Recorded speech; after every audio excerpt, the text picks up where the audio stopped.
વલસાડમાં આવાસને લઈને આપ્યું આવેદનપત્ર કે જ્યાં આદિમ જૂથના લોકોએ આવાસને લઈને આવેદનપત્ર આપ્યું છે।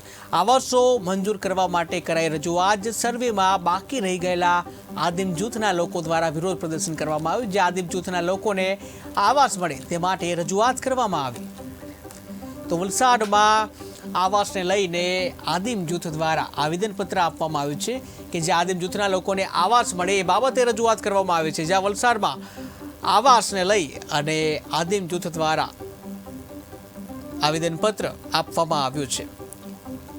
તો આવાસો મંજૂર કરવામાં આવે એને લઈને જે લોકોએ આવેદનપત્ર આપ્યું છે કે સર્વેમાં જે બાકી રહી ગયા છે લોકો એ લોકોને આવાસ ફાળવવામાં આવે। આવાસ મામલે આવેદનપત્ર આપવામાં આવ્યું છે। ત્યારે મોટી સંખ્યામાં લોકો ઉપસ્થિત રહી અને આવેદનપત્ર વલસાડ ખાતે આપવામાં આવ્યું છે। તો આદિમ જૂથના લોકો દ્વારા આવાસો ફાળવવામાં આવે એ બાબતે આદિમ જૂથના લોકો દ્વારા વિરોધ કરવામાં આવ્યો છે અને આવેદનપત્ર આપવામાં આવ્યું છે અને આવાસ મળે એ બાબતે રજૂઆત કરવામાં આવી છે।